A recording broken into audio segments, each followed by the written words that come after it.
Welcome to the Mary Mac Show, where we will be talking about your feelings, experiences, and pain following the death of a loved one.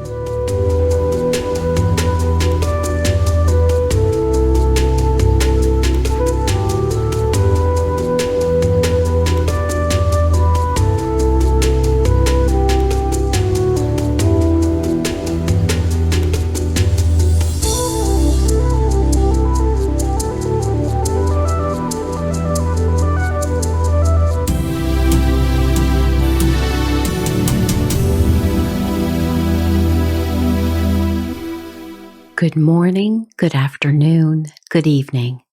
Wherever you find yourself in this entire world, I welcome you. How are you doing, my friend, my warrior? I hope this week finds you well. You know, not everybody who is a bereaved individual experiences anger surrounding a loved one's death, but those who do sometimes misplace their anger at the wrong person. Let's look at the various individuals you may be angry at. First of all, the person who died or was killed. A lot of bereaved individuals don't really want to consider this. For some, it's blatantly obvious. For others, it's under the surface, and it's really scary to admit that you might be really, really angry with your own loved one for whatever happened that caused their death. You might be giving them excuses. Did they not take care of their health? How many times did you encourage them to go to the doctor for that lump and they just disregarded it? How many speeding tickets did they get before they rolled down the ditch? They've been in and out of rehab how many times before they finally overdosed? You might be angry because they knew they were sick, maybe even dying, and they chose to keep it from you. Or they waited so long to tell you they were ill or in the hospital, and you couldn't get there in time to see them or say goodbye. There are so many reasons you could be angry with your loved one. And you might feel at times you didn't have a right to these feelings, but you do. They may feel somewhat overwhelming at times since they are something that can't be changed now. And it is natural to feel them all. Don't let anyone tell you otherwise. You will slowly work on releasing them so they don't harm your health, both physically and emotionally. Another reason for anger are the circumstances surrounding their death.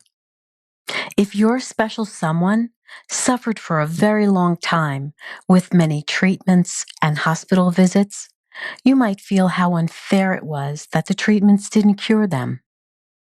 If it was a sudden death, you might be wondering why this manner of death. No matter the manner or circumstances of their death, nothing can change that. It's complete, and it also sucks. And I know you might be thinking, does she have to be so real? Maybe so blunt? But I'm not here to sugarcoat such pain. I've helped so many people over 35 years in this field. And with each person, I always gave them the exact truth so they could move forward and not stay stuck. And so that's what I'm doing here with this podcast. I will always tell you exactly how it is, like it or not. Because so many people tiptoe around us when we are going through the grieving process, and you need the truth so you can heal. You need to know what you are feeling is perfectly natural and normal, so you don't spend days, weeks, months, or even years deluding yourself about various issues surrounding grief. I want you to learn from this. Keep my words tucked into your ears and heart. Know that you can move forward regardless of what anger you feel. You just need to allow yourself to acknowledge all that anger and realize that many people go through the same types of anger you are going through right now. This will get better over time if you let it. Another reason for anger is the fact that you weren't with them when they died, and the sense of feeling out of control that this brings. Unlike several decades ago when families mostly lived in the same town or close enough to drive over for a visit, we now live states away, sometimes countries away. And while technology gives us the ability to go on our phones or computers and see the other person from around the world, it's not the same thing as being in the same room to cuddle with a dying person or looking them in the eye and telling them how much they mean to you and how much you love them. You might also be angry that they died suddenly and no one from your family was with them when they died far from home, especially in the case of our military bravehearts. You are grateful for their buddies who were with them, but you still feel that twinge that it wasn't you. And the first time you saw them again was in a flag-draped casket. Maybe it was something sudden like a car accident, flood, fire, or maybe a hurricane. It might have been an overdose or other manner where they took their life, and you think that if you were with them, perhaps they may not have taken their life or hastened it along. But I want you to remember this. We do not have control over everything in our lives. And I know you just hate that. We will never be prepared for the day it takes our loved ones. You may be angry with the physicians and other medical personnel who took care of your loved one prior to their death. Some survivors become angry before their death, perhaps at a doctor or other relative regarding whether life-saving measures could have or should have been taken. Others find out after the death, perhaps through an autopsy, that there was a mistake or wrong medication or other situation which caused your loved one's death. Carelessness and malpractice is unfortunately among us. Another thing we had no control over. Yes, you can sue, but ultimately, the money will not bring them back. It can only punish the medical professional, so another family might not have to go through what you're going through now. Others that you are angry with could be the surviving family members and what they did or didn't do. Perhaps a sibling or another caretaker put your parent in a nursing home or assisted living, and they were not treated well. You wish they would have just taken care of them by themselves. Maybe someone was more interested in their money than their care, and it haunts you. Perhaps there were disagreements about whether to turn off the life-saving machines and let them naturally pass away. You fought with siblings over your mother or father's wishes not to resuscitate, even though she made it or he made it very clear. They just weren't prepared to let them go. They said words they can't take back, and it made everyone miserable instead of coming together as a family. You might be angry with God. How is he involved in this? What part did he or didn't he play in this? I remember thinking after Angela's murder, exactly where was God when she was going through this? I just couldn't settle that in my mind. I dealt with that for years, but ultimately I needed his comfort more than I wanted to blame him. If you are blaming God and can't figure out his part in all of this, give yourself a break. You can let that broken record spin around and around in your head, and you will never have this settled until you yourself die. So please get to a place where you allow yourself to not go there anymore. That record doesn't serve you. It only makes you more angry. Write a letter to him with all of your hurts. Get it all out and then burn it. It's time you lifted that burden from your soul. It's so important. You also might be angry at a caregiver who couldn't give you the attention you wanted. A family member who needed to care for that person, who was so sick for so long and never really had time to spend time with you. But someone needed to be the caregiver. Maybe a parent, spouse, child, or sibling was extremely ill, perhaps with cancer treatments or a chronic illness like ALS, Lou Gehrig's disease. Maybe the treatments were far from home. Your wife or mother attended to a sick person, their spouse, sibling, child, or parent.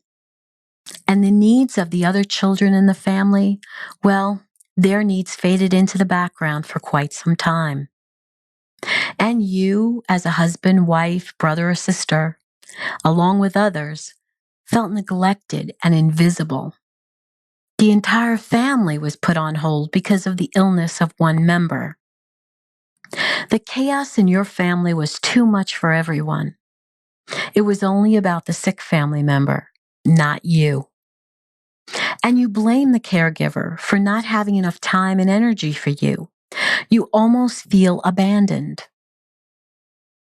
Maybe more of the household chores were put on you. Maybe you were expected to take care of younger children. Whatever the added responsibilities were, you felt burdened by something that you had no control over. And now that they have died, which could have been expected or unexpected, how do you and your family come together again? How do you create a new life together? Heal from all this pain and anger?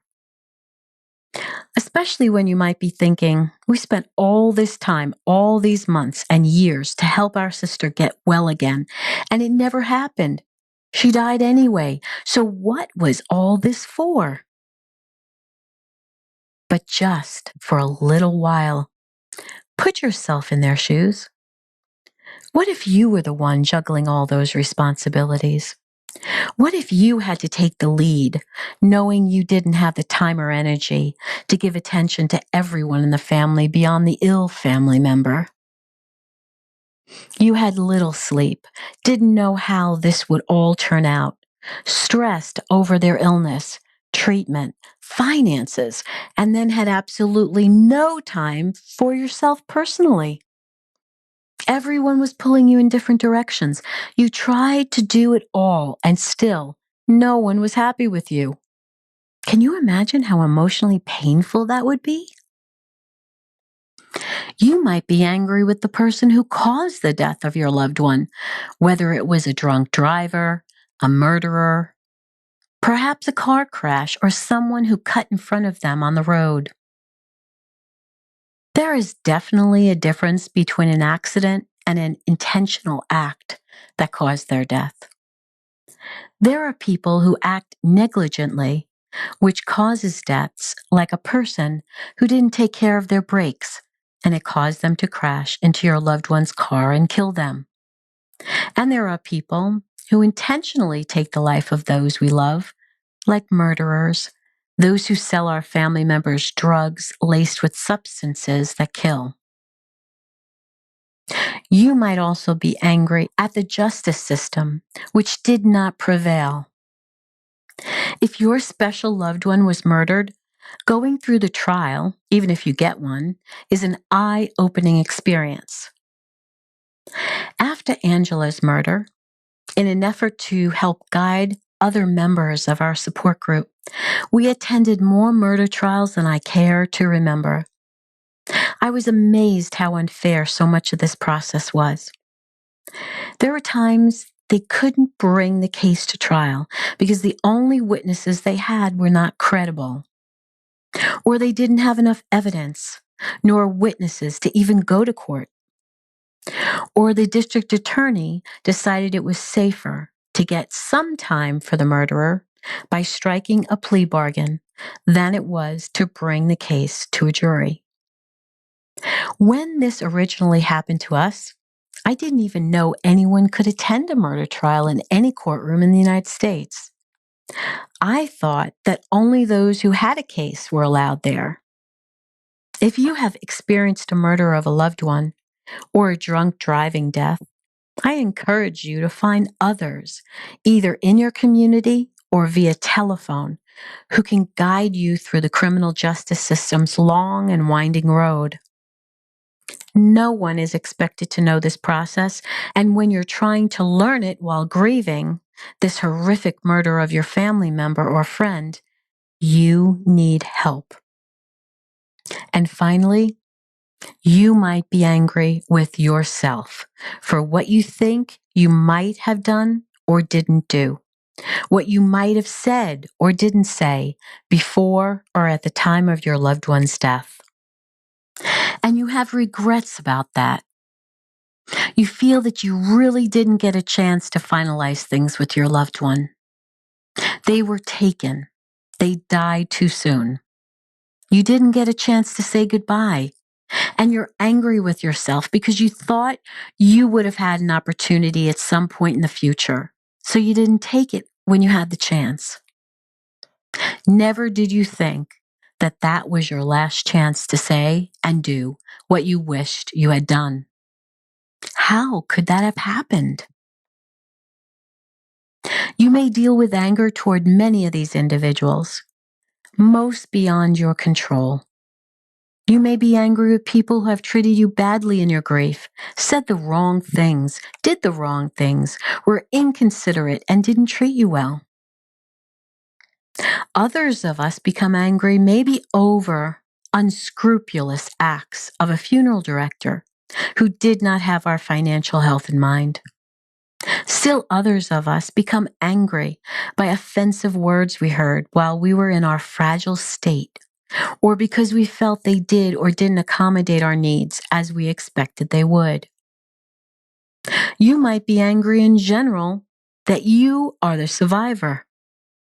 Maybe you're angry because you had to go through this alone, without your loved one, or because your support system doesn't live near you. It is okay and natural to be angry when you feel your loved one has abandoned you, even in death. Especially if their death has caused a whole host of situations you now need to deal with, which you didn't have to deal with when they were here with you. So let's look at some acceptable ways to express our anger. Again, exercising. I know. But the more vigorous the activity, the more frustration is released. You need to move your body every day. Take a simple walk to start and then keep going. Dance with me at the end of each episode and dance during the day too, so you will feel good about things. It might make you smile. You might scribble on paper, draw out your feelings. Writing down on paper in letter form all the anger you are feeling toward the person who died and all the anger that has developed since their death. This will be a great release for you, even if you feel somewhat guilty telling them all your feelings in such a letter. Then tear it up, burn it, or release those letters on a balloon somewhere serene. A park, a lake, the cemetery, the ocean. Talking about your anger with someone, even if it is an anonymous hotline volunteer or local bereavement counselor. You can find resources on my site, marymac.info, where you can find crisis lines around the world and national bereavement organizations, which can lead you to services in your community. Yelling in the shower, the car, or some other private place can also bring you solace. Men have told me how, after their children's murder, They would scream in the car because it was a private place where nobody would ever know or hear their pain.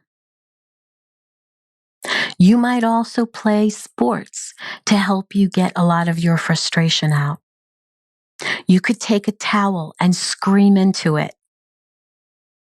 I'd love for you to learn the emotional freedom technique, EFT, also known as tapping. Beating a pillow with a back scratcher or throwing it up against a wall many times will unleash that unspent energy. You need to get that out of you. Visiting a gym or installing a punching bag in the garage, allowing yourself to release this anger until exhaustion is sometimes what you need. Anger, which builds and is not constructively released, can lead to many additional problems.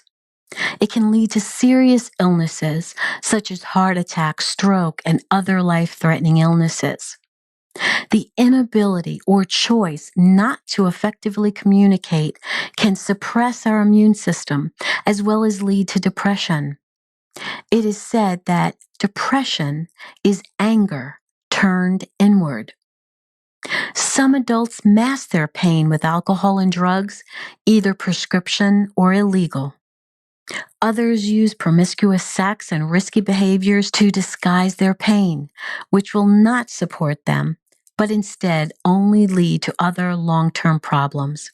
Problems that will complicate their pain and only cause them more anguish. So please, don't dismiss your anger. Work on whatever you are feeling. Use EFT. Work it out. Write it out. Punch it out. Scream it out. But whatever you do, promise me you will get it out.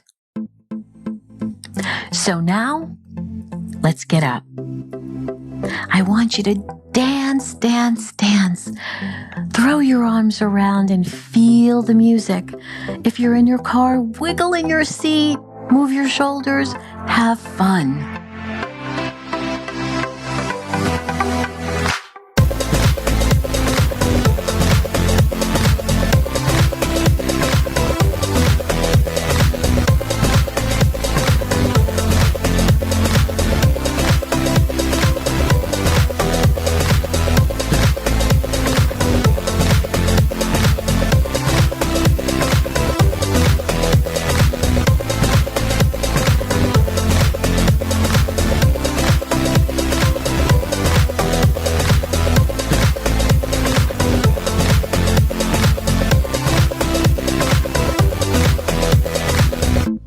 Thank you for being with me today. Remember to write 5 things each night in your journal that you are grateful for. Subscribe, rate, and review my podcast wherever you listen to me. And please consider buying me a coffee if you'd like to support my work. You can visit my sites www.marymac.info or themarymacshow.com.